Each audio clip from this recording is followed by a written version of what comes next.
Morning everybody. आप लोगों को देख करके मैं आइडिया लगा सकता हूँ कि यहाँ पे बैठे हुए जितने भी लोग हैं, आप सबके दिमाग में अभी क्या चल रहा है। आप सोच रहे होगे यार, एक तो मौसम ऐसा, ऊपर से मेरी ये रंग बिरंगी फोटोग्राफ, भाई चक्कर क्या है आज, होने क्या वाला है यहाँ पर। और मुझे पता है कि कुछ लोगों ने तो ये वर्डिंग्स को पढ़ करके इसका मतलब निकालने की कोशिश कर रहे होंगे कि जैसे लिखा हुआ है ना, नाइदर ब्लैक नॉर वाइट। इसका मतलब कि इस सेशन के एंड तक पहुँचते पहुँचते ना काला काला रहेगा, ना गोरा आदमी गोरा रहेगा, सारे रंग बिरंगे हो जाएंगे।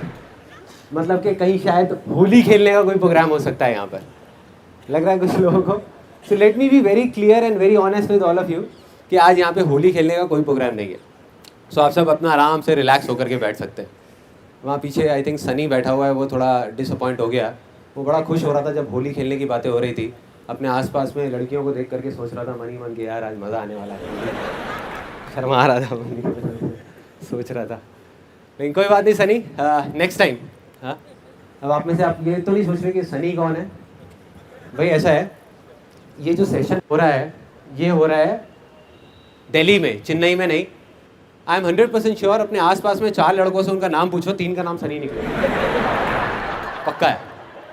ओके, मैं आपसे एक सिंपल सा क्वेश्चन पूछता हूँ, बहुत सिंपल, कि जब हम सब बच्चे होते हैं, छोटे होते हैं, तो हम सारी चीज़ों को बहुत इंजॉय करते हैं, मज़े करते हैं लाइफ में, और हमारी सीखने की जो पावर होती है वो बहुत अच्छी होती है। मतलब हम कोई भी चीज़ सीखते हैं बहुत जल्दी जल्दी सीखते हैं।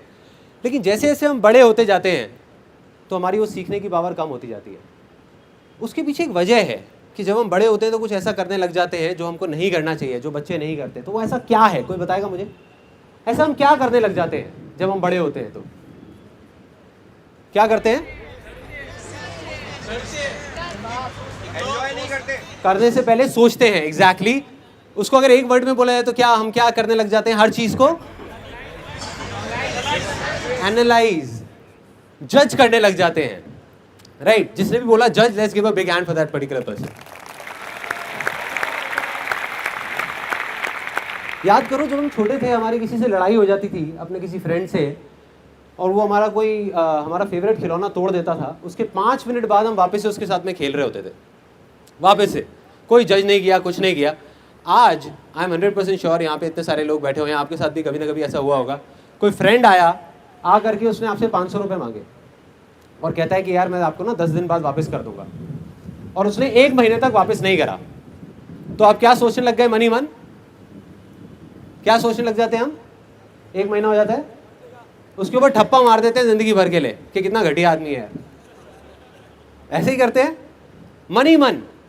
चाहे हो सकता है उसकी कोई जेन्युइन प्रॉब्लम थी जिस वजह से उसने नहीं दिया 1 महीने तक, लेकिन हम जज करते हैं, हम सीधा ठप्पा मारते हैं, हर सिचुएशन पर ठप्पा मारते हैं। सो अब हमें क्या करना है? Neither black nor white. मतलब कि आज इस सेशन में जो कुछ भी होने वाला है, मतलब जो कुछ भी, मतलब जो आप पूछने वाले हो या जो मैं बोलने वाला हूं, ना आप अपने आप को जज करके बोलना कि यार मैं सही बोल रहा हूं या गलत बोल रहा हूं, और मुझे जो बोलना होगा मैं डायरेक्ट दिल से बोलूंगा, बजाय बीच में कोई फिल्टर लगाए। लेकिन वो मैं अकेला नहीं कर सकता। उसके लिए हमें क्या करना होगा? यहाँ जितने भी लोग बैठे हुए हैं, आप सबको मेरे साथ में, मैं एक बच्चे की तरह हूँ, एक 5 साल के बच्चे की तरह आज यहाँ पे जो अजीब अजीब हरकतें करने वाला हूँ, तो आप सबको भी मेरे साथ में बच्चे बनना होगा। तो क्या सब तैयार है यहाँ पे बच्चे बनने के लिए? यस और नो? यस और नो? हाँ, तो अब हम कुछ गेम्स खेलेंगे। मैं 3 गाने गुनगुनाऊंगा एक एक करके, बच्चों वाले, छोटे बच्चों के गाने, बड़ों के नहीं है, कोई ज़्यादा सीरियस नहीं है। और उसको सुन करके आपको पहचानना है कि वो गाना कौन सा है, और सबने मिल करके उस गाने को गाना है। ठीक है? सब लोग तैयार हैं सुनने के लिए? ओके, ध्यान से सुनना और साथ में गाना है आपने। मैं गुनगुनाऊंगा, आप गाओगे।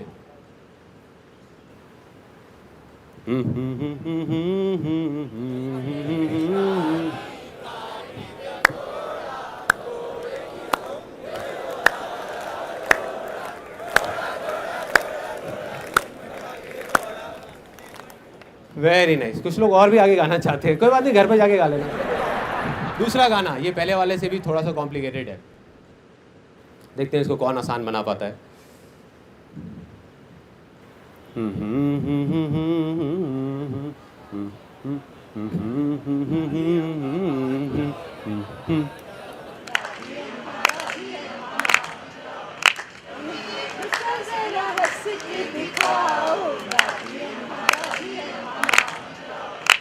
ओके फाइनली, ये इसको बड़े ध्यान से सुनना।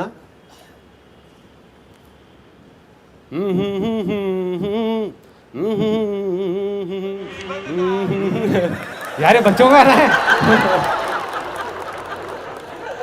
एक बार दोबारा गाता हूँ, वो दोबारा से सुनने की कोशिश करना। मुन्नी बनना बच्चों की बात कर रहे हैं, ऐसे मत करो यार। दोबारा करता हूँ, फिर दोबारा ट्राई करना।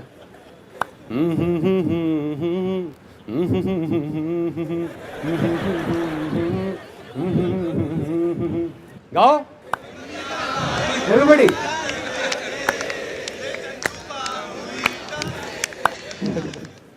अब आप में से कुछ लोग सोच रहे हो कि बच्चे का गाना कैसे हो सकता है। ये गाना बड़ों ने ज्यादा गाया या बच्चों ने? बच्चों ने। और इस गाने को जब भी ये गाना आता है ना, तो मेरे को अपना वो एक एक्सपीरियंस याद आता है। हम राजस्थान गए थे और वहाँ पे मैं काफ़ी सीरियस कुछ डिस्कशन कर रहा था। इतनी देर में मेरा बेटा पीछे से आया, आकर के मेरे को कहता पापा। मैं कहा हाँ बेटा। पापा मुन्नी। मेरी हालत ख़राब, मैं समझ गया था वो कहाँ जाने वाला है। मैं बेटे जा तू जाके मम्मी के साथ खेल, अभी मेरे को तंग मत कर, वो देख मम्मा बैठी है। तो फिर से आया, पापा मुन्नी। मैं कहा यार क्या कर रहा है, यहाँ नहीं, घर जाके अपना आराम से, ये सही जगह नहीं है ऐसे सब कामों के लिए। कहता नहीं पापा मुन्नी। रोने लग गया, चीखने चिल्लाने लग गया। मेरी हालत ख़राब। मैं समझ गया कि यार अब मेरी ज़िंदगी का सबसे भयानक सपना सच होने वाला है, और हो गया। उसके करीबन 4-5 मिनट तक सबने घेर लिया और सब लोग तालियां बजा रहे थे। मेरा बेटा गाना गा रहा था और मैं मुन्नी बना हुआ था वहाँ पे।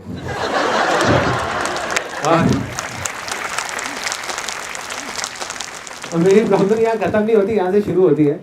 मैं अपना अजीब सा डांस कर रहा था और कहता पापा हमने ये तो किया ही नहीं। मतलब अब आप बताओ कि बच्चों का गाना नहीं है तो किसका है यार, किसका है? दूसरी गेम, कितने लोग ऐसे हैं जो सच में, मतलब जिन्होंने सिर्फ बोला ही नहीं है कि हम बच्चे हैं, वो कुछ भी अजीब सी हरकत करने को तैयार है। यहाँ पे 10 स्टेज पे मेरे को वॉलंटियर्स चाहिए, अजीब। बाद में मत बोलना कि यार बताया नहीं था आपने। 10 वॉलंटियर्स, एनी 10 प्लीज आ जाओ। 10 वॉलंटियर्स। ओ तेरे आगे आ जाओ। बस 10 ही चाहिए, 10 ही चाहिए यार। हो गया। आ जाओ। हाँ चलो, तो आप यहाँ पे खड़े हो जाओ, ठीक है।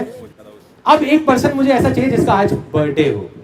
एनीबडी जिसका बर्थडे है, आ जाओ। क्या नाम है आपका? अंसारुली। हैप्पी बर्थडे यार, हैप्पी बर्थडे। सो अब देखो, एक अजीब सी गेम होने वाली है। बर्थडे में ऐसी कौन सी गेम है जो बच्चों को सबसे ज्यादा मजा आता है खेलने में? सबसे ज्यादा मजा रेलगाड़ी चुक। सबसे ज्यादा मजा कौन सी गेम खेलने में आता है, जल्दी बताओ। बलून फाड़ने में, राइट। किसने बोला? हाँ, बलून फाड़ने में। तो वही गेम होने वाली है। बलून लाया जाए। Where is that balloon? ये सिर्फ नाम के लिए नहीं खेल रहे, इसके पीछे एक बहुत बड़ा कॉन्टेस्ट है, बहुत बड़ा। वो क्या है कि अब आप में से जो भी जीतेगा, जिसके हाथ में सबसे ज्यादा टॉफीज आएंगी, उसका मैं खुद अपने स्टूडियो में फोटो सेशन करूंगा। अच्छा, जिसका बर्थडे है वो पड़ेगा। बड़ा भयानक बर्थडे बनने वाला है भाई।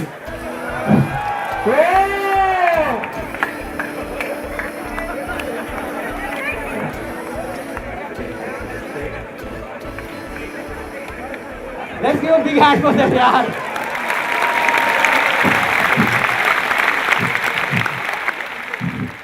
कई लोगों के मुंह पे नाखूनों के निशान पड़े हुए हैं, छील दिया गया है उनको। ये क्या है? कोई घर से तो नहीं लेके आया ना? And the winner is Sunil Sethi from Sirsa Haryana. Okay, बैठिए, ठीक है। बाकी भी लोग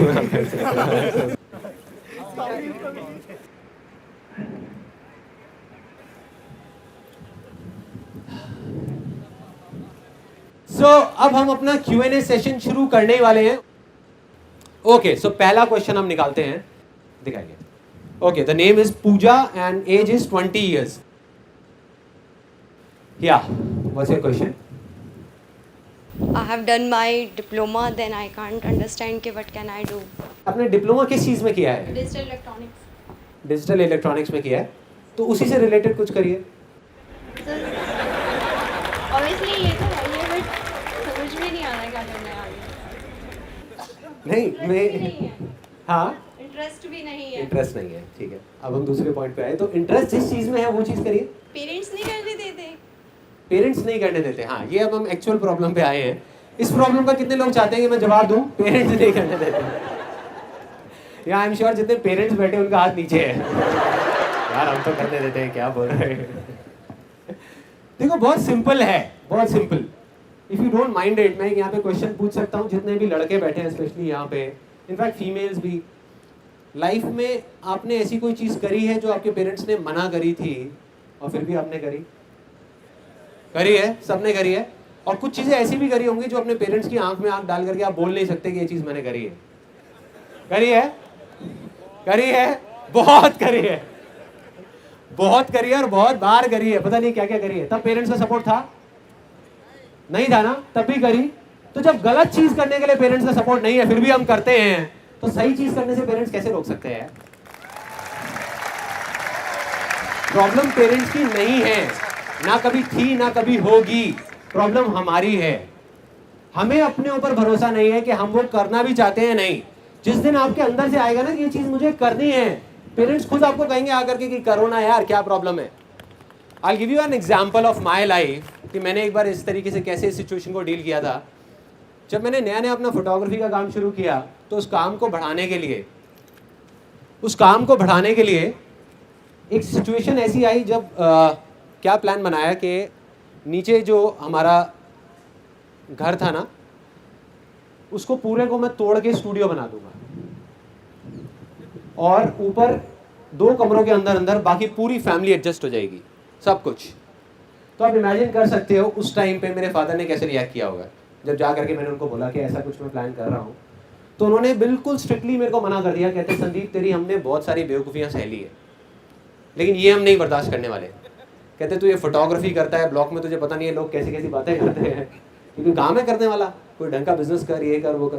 कहते ये तोड़ने नहीं दूंगा मैं तेरे को घर, अपना घर ये मैंने बड़े प्यार से बनाया, ये नहीं तोड़ने दूंगा तेरे को। मैं पापा कोई बात नहीं, मैं आपको कुछ कह ही नहीं रहा, मत तोड़ने दो, कोई दिक्कत नहीं है।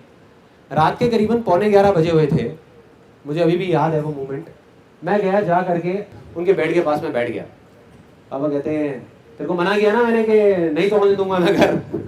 मैं कहा मैं उस बारे में बात ही नहीं कर रहा यार, एक बेटा क्या अपने बाप के पास में बैठ नहीं सकता, मैं पापा के पास बैठ नहीं सकता। मेरा प्रॉब्लम क्या है यार, मेरे को याद आ रही थी आपकी, क्या पैर दबाऊंगा, क्या क्या क्या, हाँ सेवा नहीं कर सकता एक बेटा अपने पापा की। अच्छा कोई नहीं, बैठ जा। बैठा रहा, 11 बज गए, 11:30 बज गए, 11:45 बज गए, ना पापा को नींद आए, बार बार करवट ले रहे, मैं बैठा हुआ। मैं कहा नहीं वैसे ही मन कर रहा है, मेरा मन थोड़ा सा ना ऐसी हो रहा था, मेरा मन था कि आपके पास बैठ जाऊँ। करीब 12 साढ़े 12 बज गए मेरे ख्याल में, करीबन हाँ ऐसे कुछ 12:30 बज गए थे। और मेरे पापा ने मुझे देखा, वो एक लुक दी, उनके फेस के ऊपर एक लुक थी, मेरे को अभी भी याद है। और देख करके उन्होंने मुझे बोला, कहते संदीप तू नहीं मानने वाला ना। मैं कहा नहीं पापा, कर ले फिर जो तेरा मन है कर, बाद में मुझे आकर के मत बोलियो। और आज जो मेरे फादर हैं वो ही सबसे ज्यादा खुश है, ठोक बजा के बोलते हैं पूरी दुनिया के सामने कि संदीप मेरा बेटा है। तो प्रॉब्लम ये नहीं है कि पेरेंट्स का सपोर्ट नहीं है, प्रॉब्लम ये है कि हमें अपने आप पे कॉन्फिडेंस नहीं है। जिस टाइम आपके अंदर पूरा भरोसा आ जाएगा कि मुझे ये चीज करनी ही करनी है और ये चीज मेरे लिए भी सही है, मेरी फैमिली के लिए भी सही है, तो आई एम 100% श्योर कोई पेरेंट्स आपको मना नहीं कर सकते, कोई भी। अगर आपके अंदर डाउट होगा तो वो मना करेंगे।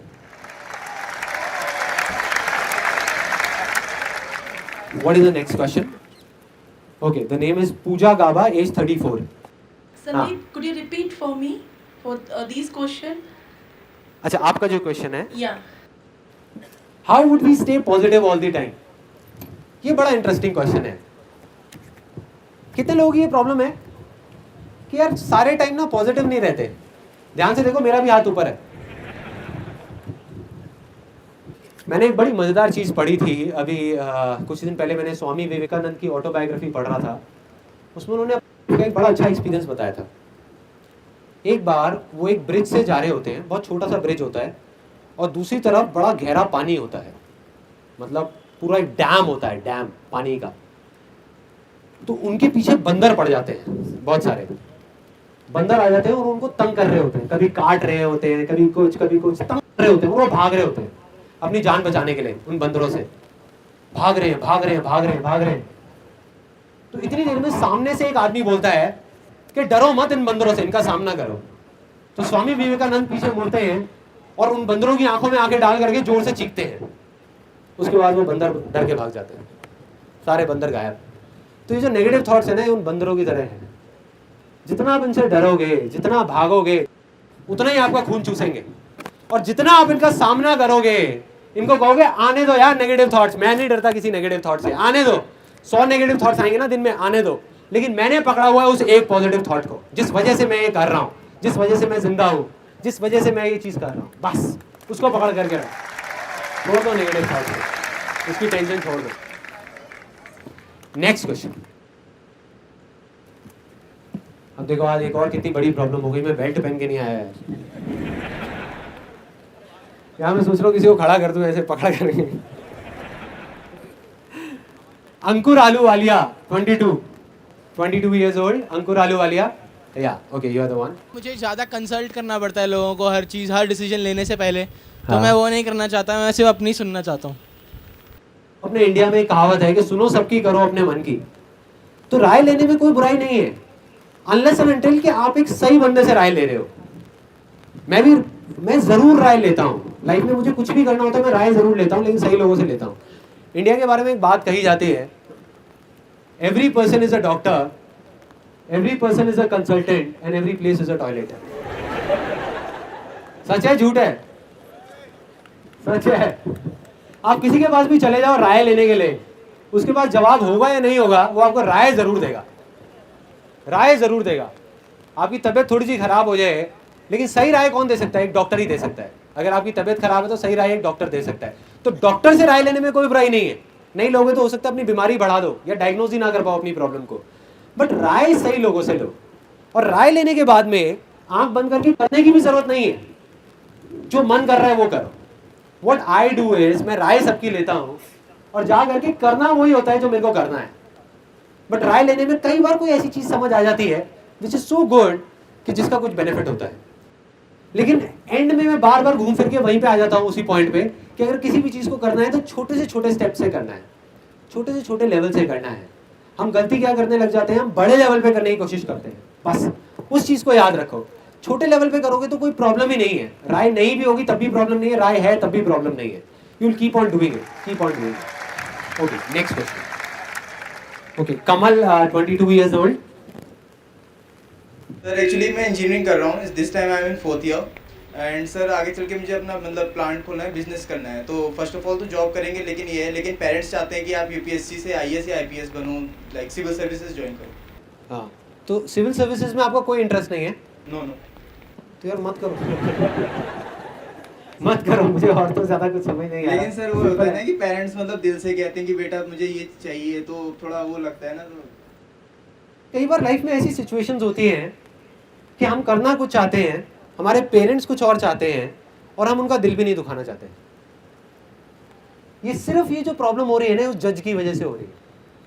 जिस जज की मैंने अभी बात करी थी ना, ये जो लिखा हुआ है पीछे, नाइदर ब्लैक नॉर व्हाइट, अ कलरफुल इंटरेक्शन, मतलब दुनिया को ना सही और गलत के नजरिए से देखते हैं, ब्लैक और व्हाइट से देखते हैं, कलरफुल नहीं देखते इस दुनिया को। एक बच्चा अगर आप छोटे होते तो आप इतना सोचते क्या? नहीं सोचते, इतना दिमाग नहीं लगाते कि पेरेंट्स क्या सोचेंगे, पेरेंट्स क्या उससे रिलेटेड वो कंक्लूजन निकालेंगे। आपको जो मन करता वो आप करते चले जाते, और जैसे ही आप खुश होते वो करते करते आपके पेरेंट्स भी खुश हो जाते। अल्टीमेटली पेरेंट्स क्या चाहते हैं कि आप खुश रहो। अगर मैं फ्रस्ट्रेटेड हो गया अपनी लाइफ में आईपीएस करके, तो मैं मन में गालियां निकालूंगा अपने पेरेंट्स को आज, ठीक है, और आने वाले कुछ टाइम बाद उनके मुंह पे उनको गालियां निकाल रहा हूँ। सच है, ऐसे मेरे बहुत सारे दोस्त हैं, लाइफ में फेल हो जाते हैं और सारा का सारा ब्लेम उठा करके अपने पेरेंट्स पे डाल देते हैं। So basically what I do is in my life, मुझे जो करना होता है मैं जा करके, मैं ऐसा भी नहीं कि लड़ाई झगड़ा करता हूं किसी से या जा करके अगेंस्ट चला जाता हूं, बड़े प्यार से बैठ करके मैं बोलता हूँ कि अल्टीमेटली जो भी मुझे करना है वो तो मैं करूँगा ही, मतलब ऐसा नहीं है कि मैं नहीं करूँगा, लेकिन आप बस इस चीज़ को समझने की कोशिश करो। अगर लाइफ में पीछे कभी भी उठा करके देखो कि जो भी मैंने किया है अपनी मर्जी से या अपने मन के लिए, उसमें एंड में जा करके वो चीज़ मेरे लिए तो अच्छी हुई है, लेकिन आपके लिए भी अच्छी हुई है ना। और जैसे ही उनको ये चीज़ समझ आती है तो दे लेट इट गो, वो छोड़ देते हैं उस चीज़ को। और कभी कभी वो नहीं भी छोड़ते, वो सपोज बोल करके रखते हैं कि नहीं करो करो करो करो करो। और जब मैं उस कंफ्यूजन में होता हूँ कि मैं एक अच्छा बेटा बनूँ या एक खुश इंसान बनूँ, तो मैं चूज करता हूँ एक खुश इंसान को, क्योंकि अगर मैं एक खुश इंसान बन गया तो एक अच्छा बेटा अपने आप बन जाऊंगा।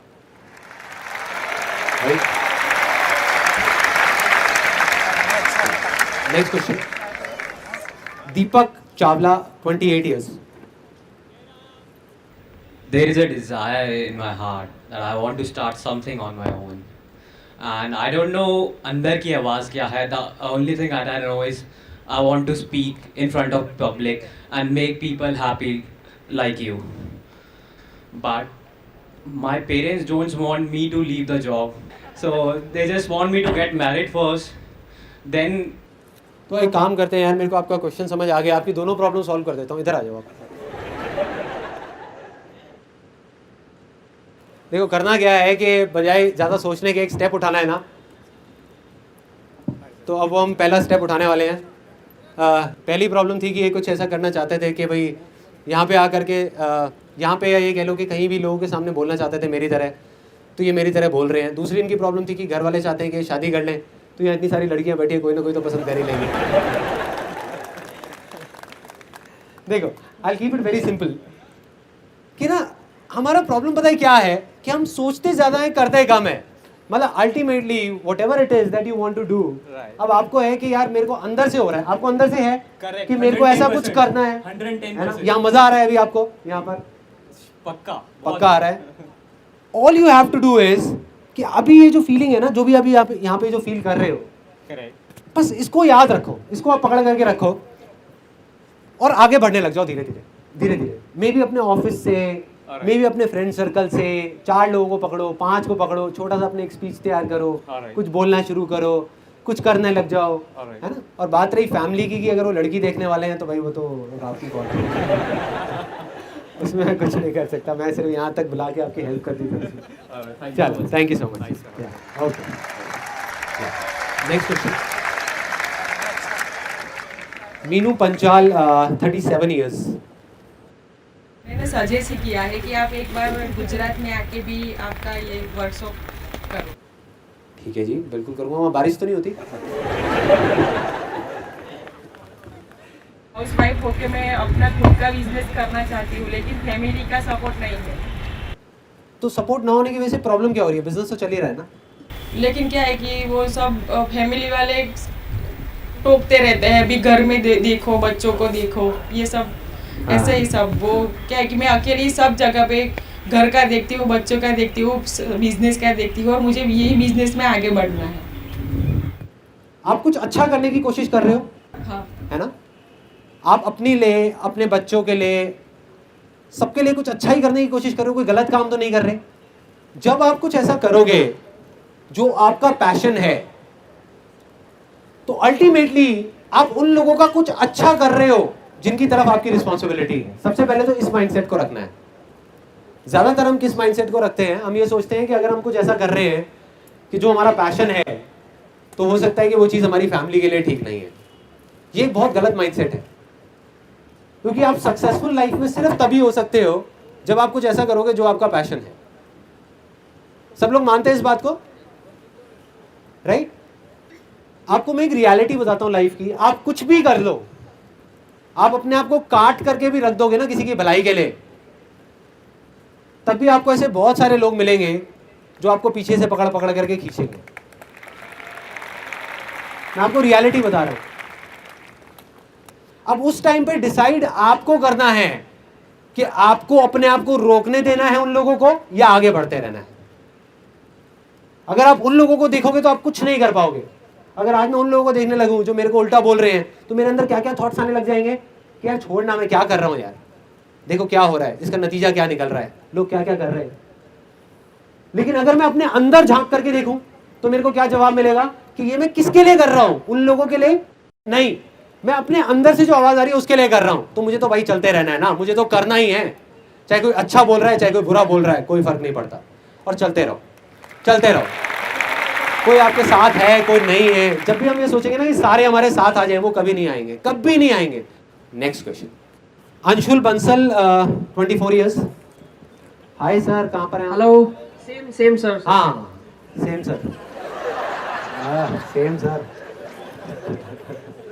I mean, if somebody tries to, I mean, आपको नीचा दिखाना चाहता है कोई, बट लेकिन इट्स ओके, आप कैसे फिर भी खड़े रहना चाहेंगे? देखो पता है क्या है, अगर कोई भी आपको नीचा दिखाना चाह रहा है तो उस टाइम पे आपको दो चीजें करनी है। सबसे पहला जो सबसे इंपॉर्टेंट है वो है कि पहले एकदम से अपने दिमाग को बंद नहीं करना। मतलब कि ये जो हम देखते हैं ना ब्लैक और व्हाइट, कि अगर वो बंदा मेरे को नीचा दिखाने की कोशिश कर रहा है तो वो इसका मतलब बेकार आदमी ही है या वो गलत ही कर रहा है। तो सही गलत में नहीं जाना अपने को। सबसे पहले तो ये देखना है कि अगर वो चीज वो कह रहा है तो हो सकता है उसमें कोई चीज सच भी हो, है ना, और कोई चीज सही भी हो, जिससे हो सकता है हमारा ही कुछ फायदा हो। क्योंकि आपको ऑनेस्टली बता रहा हूं, कुछ दो तरह के लोग हैं इस दुनिया में जो आपको मिलेंगे। एक वो जो आपके मुंह पे आपसे बहुत मीठी मीठी बातें करेंगे, पीछे से आपके बारे में उल्टा बोलेंगे।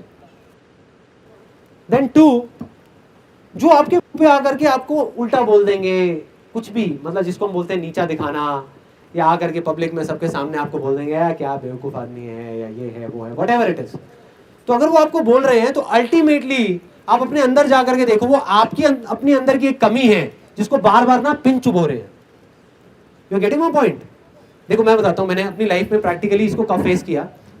जब मैं स्कूल में था तो मेरा जो फ्रेंड सर्कल था ना, उसमें क्या होता था, और मेरे ख्याल सभी के स्कूल में यही होता है कि आपस में एक दूसरे का मजाक बहुत उड़ाते हैं।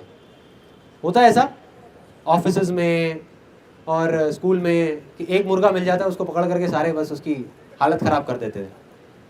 तो वो मुर्गा मैं बनता था हमारे स्कूल में, क्योंकि मैं इतना ज़्यादा बोलता नहीं था, मैं थोड़ा चुप चुप रहता था और ज़्यादा ना किसी से बात करता था। तो मेरा एक प्रॉब्लम था कि मेरी जो उंगली है ना ये मुड़ती नहीं है। मेरे को बचपन में एक चोट लगी थी, यहाँ पे एक नस कट गई थी हाथ की, जिस वजह से उंगली मुड़ती नहीं है। तो मेरे को स्कूल में ना सब लोग जितने भी बच्चे थे और जो मेरे दोस्त थे वो चिढ़ाते रहते थे उंगली उंगली कह करके, ओ उंगली आ गया उंगली आ गया उंगली आ गया। वो कहते थे ये ले घी निकालियो जरा। Literally you can't even imagine. एक दिन एक बंदा घी खरीद के लाया था, एक लीटर का एक कैन खरीद के लाया, काट करके कहता निकालियो जरा घी। कहता नहीं इस उंगली से नहीं, अपनी इसी उंगली से निकाल। तो आप सोच के देखो मेरी क्या हालत होती होगी। मैं ना लड़ता था लोगों से, मैं इरिटेट हो जाता था ऐसे लोगों से। मैं लड़ता था, लड़ता इन द सेंस कई बार तो बातों से लड़ता था, कई बार हाथों से भी लड़ाई हो जाती थी। मतलब इरिटेट हो जाता था, और जितना मैं इरिटेट होता था उतना ही मेरी प्रॉब्लम्स और बढ़ती थी, उतना ही वो लोग और मेरे पे हावी होते जाते थे। मतलब मेरे पीछे से तो मजाक उड़ाते थे, जैसे ही मैं सामने आता था तो आकर के मन ही मन हंसते रहते थे और बोलते रहते थे। पहले एक चीज़ थी, अब उनके पास में 10 चीज़ें थी, 10 टॉपिक्स थे, किसी भी चीज़ को लेकर के बस मजाक उड़ाना, जिसको बोलते हैं मेरे को नीचा दिखाना, मेरे बारे में उल्टा बोलना। तो वो चीज़ें बढ़ती जा रही थी। फिर धीरे धीरे मेरे को चीज़ें समझ आने लगी, और मुझे ये समझ आया, मैंने कहीं पे पढ़ा एक बुक में। स्कूल टाइम तक तो मेरा ये प्रॉब्लम चलता रहा। स्कूल टाइमिंग के बाद में जब मैं कॉलेज में आया तो मैंने एक जगह पे पढ़ा कि अगर आपको अपने आप पे हंसने में मुश्किल होती है तो सामने वाले आप पे आसानी से हंस सकते हैं।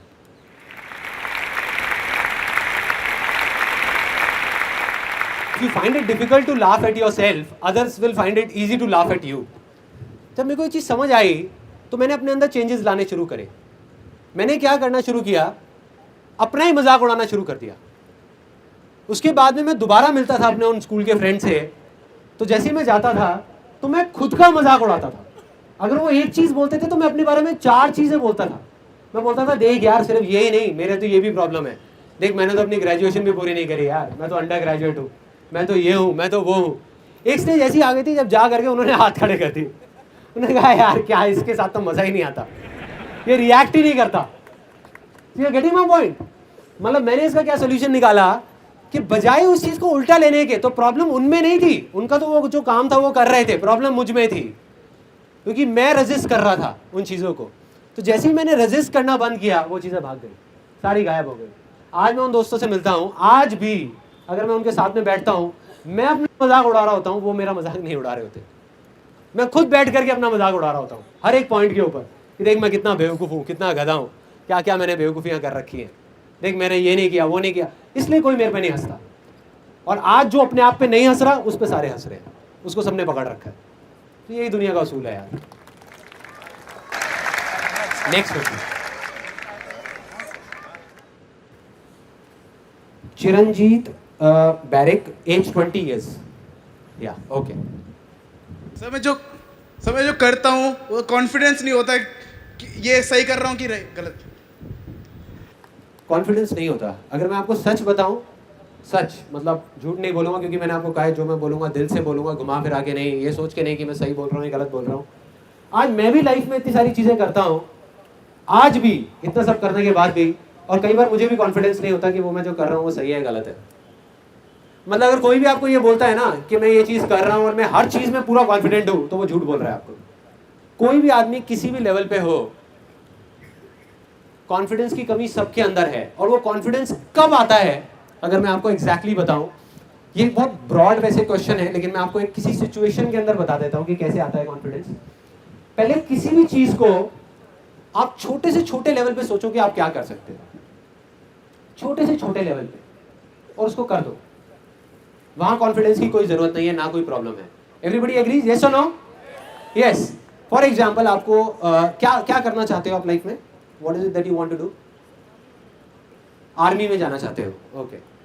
सो देखो, if you want to go in army, तो आर्मी का सबसे पहला स्टेप क्या है? सबसे पहला क्या है कि आर्मी के बारे में पढ़ने लग जाओ। उसमें तो कॉन्फिडेंस की कोई जरूरत ही नहीं है। जैसे जैसे आप और उसके अंदर जाते जाओगे, आप केस स्टडीज पढ़ोगे, आप लोगों की पढ़ोगे कि वो कैसे, फॉर एग्जाम्पल आपके जैसे ही कुछ लोग किस तरीके से कहाँ से निकल करके कैसे आर्मी में गए, क्या किया उन लोगों ने। तो एक ऐसी स्टेज आएगी जब अंदर से आपकी आवाज आने लग जाएगी, जिसको हम इंस्पिरेशन बोलते हैं। और जिस दिन वो आ गई तो आप चाहोगे भी तो अपने आप को रोक नहीं पाओगे। ज्यादातर लोग ना उस स्टेज तक पहुंचते नहीं है, पहले ही करने की कोशिश कर रहे होते हैं। उसको बोलते हैं मोटिवेशन। फॉर एग्जाम्पल, आप देखते होंगे कि कई बार कुछ करने का मन करता है और उस टाइम तो बड़ा होता है कि यार करना है, एकदम से चार्ज अप हुए। सपोज इस सेशन से निकलने के बाद एकदम से चार्ज अप हुए और जा करके बोला कि यार मैं देख कल ही करता हूँ। 4 दिन बाद बैक टू नॉर्मल लाइफ, वापस से हम उसी सिचुएशन में पहुंच गए, क्योंकि दैट इज कॉल्ड मोटिवेशन। अभी अंदर से आवाज नहीं आई है, वो एक हल्का सा एक स्पार्क हुआ और आपने कहा कि करना है। जितनी तेजी से ऊपर उठे उतनी तेजी से नीचे भी आ गए। तो आपको पहले अपने आप को इस तरीके से तैयार करना है कि अंदर से ऐसी एक अर्ज आए कि वो मोटिवेशन इंस्पिरेशन में कन्वर्ट हो जाए। देखो, मोटिवेशन में और इंस्पिरेशन में क्या फर्क है? मोटिवेशन में है कि आप करना चाहते हो लेकिन कोई है जो आपको रोक रहा है और आप आगे नहीं बढ़ पा रहे। इंस्पिरेशन में क्या होता है कि आप अपने आप को रोकना चाह रहे हो कि यार मैं किसी तरीके से रुक जाऊं, मैं नहीं करूंगा, मैं आर्मी में नहीं जाना चाहता, लेकिन फिर भी आप नहीं रोक पाओ अपने आप को। That is called inspiration. और जिस दिन वो स्टेज आ गई ना, तो उस दिन बाकी सब चीजें अपने आप आ जाएंगी। कॉन्फिडेंस अपने आप आ जाएगा, सब कुछ अपने आप आ जाएगा। That is the answer to that particular question. Next one, okay, Mahendra Kumar 23। मेरा कोई डाउट नहीं है, मैं अपनी लाइफ से बहुत खुश हूँ। चलो, let's give a big hand for this guy. Colourful interaction, right? Neither black nor white. अभी शादी नहीं हुई ना? नहीं हुई? तभी okay, next question. Saurabh Srivastava, 17 years। Sir मेरे पास भी कोई डाउट नहीं है, मैं भी हैप्पी हूँ, पर मैं ये सोचता हूँ कि आज जो इंडिया के पास पावर है वो यूथ पावर है, जैसा कि नरेंद्र मोदी ने भी कहा। तो मैं आपसे ये रिक्वेस्ट करता हूँ कि आज आप इस यूथ को ऐसे सजेशन दें कि ये इंडिया को ग्रोथ करने में हेल्प करें, ताकि उनका ग्रोथ हो। प्रॉब्लम क्या है, हम ना इंडिया की ग्रोथ के बारे में सोचते रहते हैं। मतलब वी थिंक कि इंडिया ग्रो हो जाए। मैं ये कहता हूं कि सिर्फ अपने आप की ग्रोथ के बारे में सोचो। अगर आप फाइनेंशियली एंड इंटेलेक्चुअली, मतलब कि अपने माइंड से भी और फाइनेंशियली भी अगर आप ग्रो हो गए, तो इंडिया अपने आप ग्रो हो जाएगा यार। अगर आप फाइनेंशियली हो गए लेकिन अपनी सोच में नहीं हुए, तो इंडिया कभी ग्रो नहीं हो सकता। दोनों तरीके से हमको ग्रो होना है, दोनों तरीके से, मतलब दिल भी बड़ा करना है। अब पता है क्या है, एक और बहुत बड़ी प्रॉब्लम, बहुत सारे लोग ये सोचते हैं कि अगर दुनिया अच्छी होगी तो उन लोगों की वजह से जिनके पास में पैसा ज़्यादा है, या ख़राब होगी तो उन लोगों की वजह से, जबकि ये सच नहीं है। हम ये सोचते हैं कि यार ठीक है, उसके पास में तो पैसा है ना, वो दे सकता है, वो डोनेशन कर सकता है। मैं आपको ऐसे लाखों लोग दिखा दूंगा इंडिया में जो महीने का 20,000 रुपये या 30,000 रुपये कमाते हैं और उस कमाई में से 500 रुपये निकाल करके किसी बच्चे की पढ़ाई के लिए दे देते हैं। कितने दिखा दूंगा, कितने। और दूसरी तरफ मैं आपको ऐसे कितने लोग दिखा दूंगा जो करोड़ों रुपए महीने का कमाते हैं और किसी को 100 रुपये भी नहीं देते। तो इससे फर्क नहीं पड़ता कि आपके पास कितना पैसा है फाइनेंशियली, इससे फर्क पड़ता है कि आपका दिल कितना बड़ा है। तो अगर करना है तो अपने दिल को बड़ा करो, अपने दिल की सुनो, दिल की सुनो। तभी तो मैं बोलता हूँ बार बार, दिल की सुनो। दिल की अगर सब लोग सुनने लग गए ना इंडिया में, तो इंडिया अपने आप बदल जाएगा यार, अपने आप बदल जाएगा, किसी को कुछ करना नहीं पड़ेगा। Next question. हाँ, जीवन गुप्ता 34 years। हाँ, okay okay. I used to open a saloon. अच्छा, I opened twice हाँ, and I failed in it. देखिए अगर मैं आपकी जगह होऊंगा ना और वो मैंने सैलून खोला और वो नहीं चला, तो जैसे ही वो फेल होगा मैं क्या करूंगा, मैं खुश हो जाऊंगा।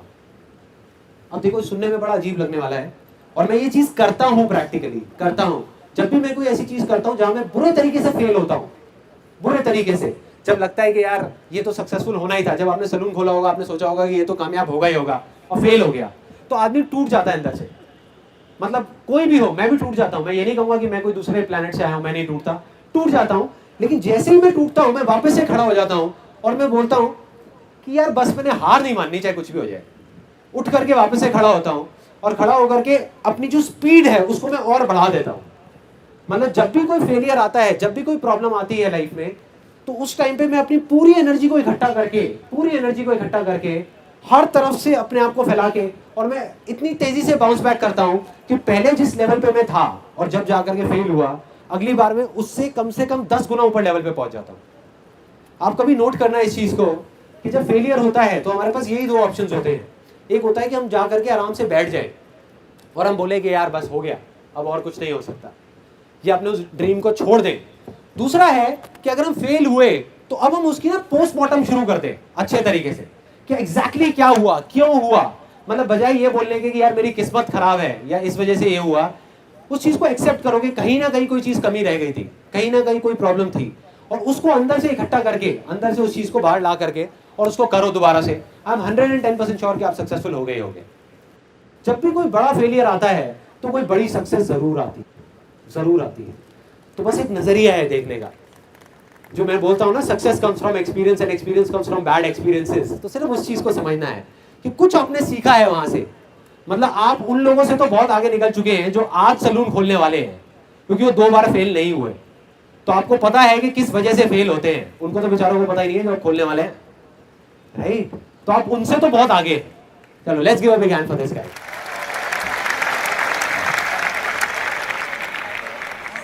विनीत रैनाल 36 years। एक चीज़ है कि अगर माइंड में मेरे आइडियाज़ बहुत आते हैं बट इम्प्लीमेंटेशन के वक्त कुछ कंफ्यूजन हो जाता है, उसको कैसे दूर किया जाए? मेरा ये मानना है, अब इस चीज़ को ध्यान से समझना, जो मेरा अपना बिलीफ है कि लाइफ में अगर आप सक्सेसफुल होगे तो इस वजह से नहीं, जो आपके आइडियाज़ आए और आपने उसको इम्प्लीमेंट किया, बल्कि इस वजह से कि आपके माइंड में ऐसे बहुत सारे आइडियाज़ आए जिसको आपने इम्प्लीमेंट नहीं किया। आइडियाज़ को छोड़ दो, आइडियाज़ की कोई कमी नहीं है, सिर्फ अपने अंदर जाकर के देखो कि ऐसी क्या चीज़ है जो मैं करना चाहता हूं। That is not an idea, that is the purpose of your life.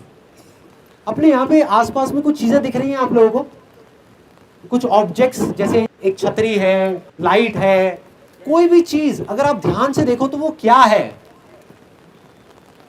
क्या है वो? क्या वो एक आइडिया है? नहीं, आइडिया नहीं है, वो एक डिजायर है। किसी ना किसी का डिजायर था जो आज बड़ा हो गया है।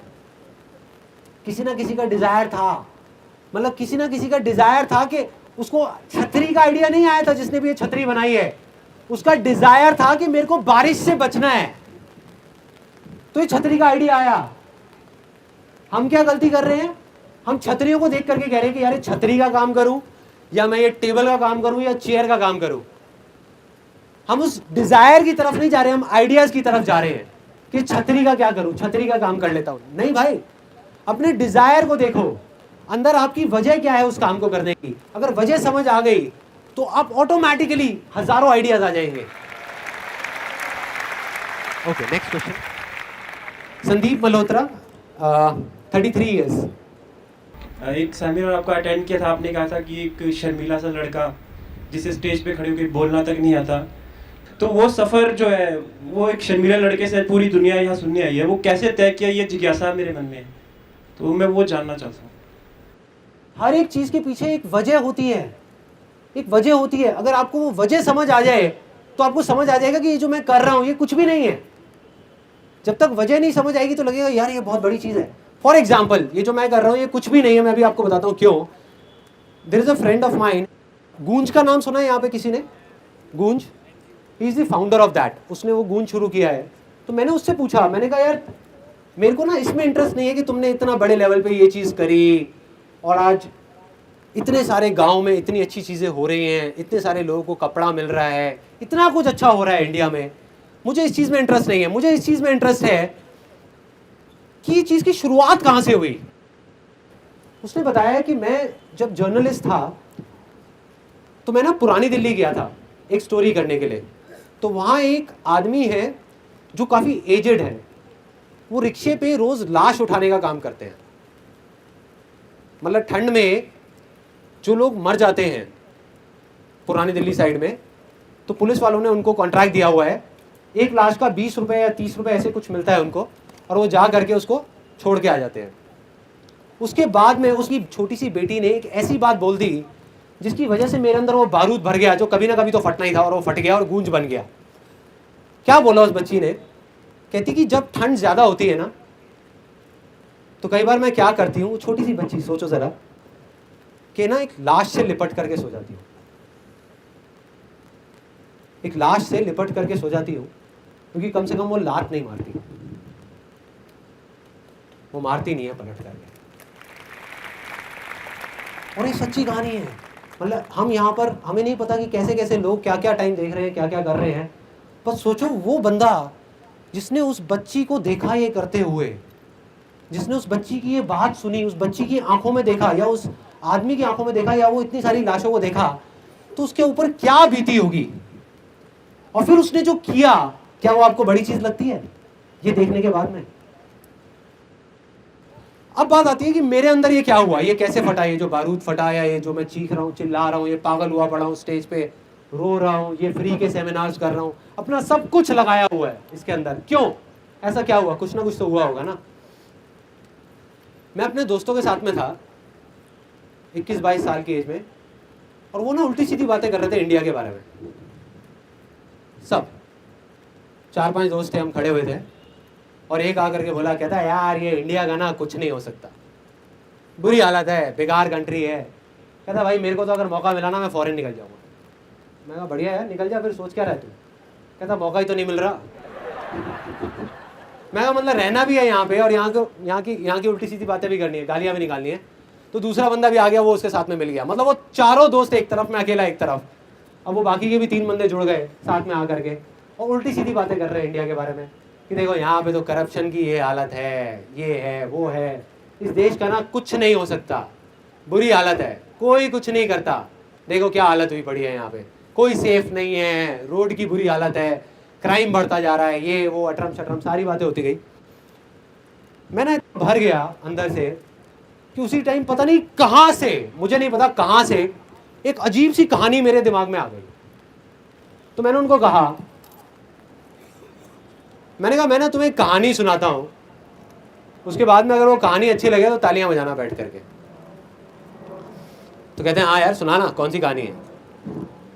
मैंने कहा एक बच्चा है जो ना एक नदी में डूब रहा है, 4-5 साल का बच्चा, छोटा सा, चीख रहा है, चिल्ला रहा है, बचाओ बचाओ बचाओ, हल्ला मचाया हुआ उसने चारों तरफ। और वहां पे किनारे पे ना 5-6 लोग खड़े हुए हैं, और वो खड़े होकर के तमाशा देख रहे हैं और आपस में बातें कर रहे हैं कितना बेवकूफ़ बच्चा है यार, जब इसको तैरना नहीं आता तो यह नदी में गया क्यों? तो उसमें से दूसरा आदमी आया, आकर के बोला, कहता अरे इस बच्चे का छोड़, इसके पेरेंट्स के बारे में सोच के कितने घटिया हैं, बच्चे को उठा करके छोड़ दिया यहाँ पे। तीसरा आया, आकर के बोला, कहता यार कोई कुछ करता क्यों नहीं है। चौथा आया, आकर के कहता कि इस बच्चे का कुछ नहीं हो सकता, अब एक काम करो, पुलिस को बुला लो, एम्बुलेंस को बुला लो, कुछ नहीं हो सकता इस बच्चे का, अब तो ये गया।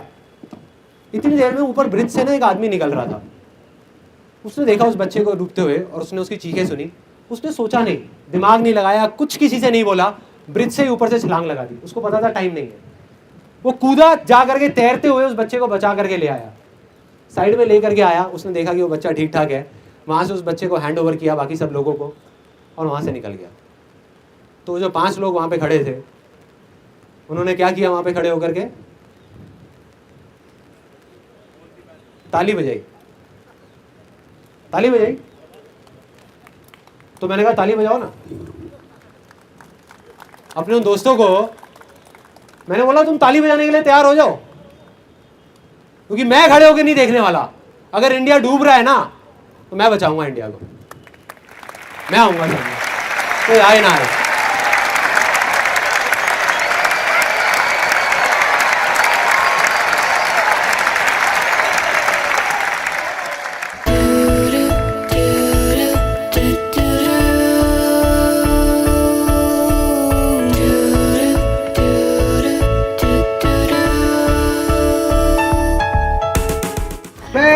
आज से 10 दिन पहले से ये नहीं जानता कौन सब्जी बेच रही है, किस खेत की मूली है।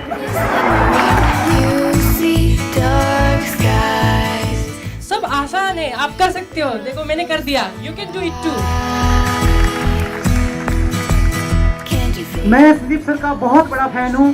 सुबह और शाम morning walk, evening walk Sandeep sir के साथ होता है। अरे कहाँ भाई, इतनी वॉक तो मैं अपनी बीवी के साथ भी नहीं करता यार।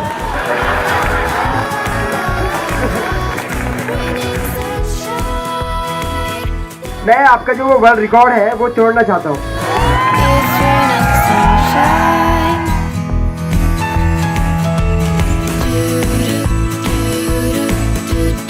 सर एक आपसे क्वेश्चन है, जैसे मैं बहुत ज्यादा बोलता हूँ, how can I control it?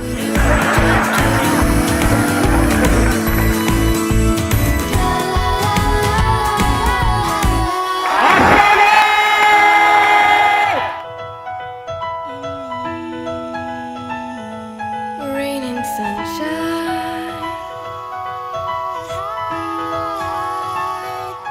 raining sunshine.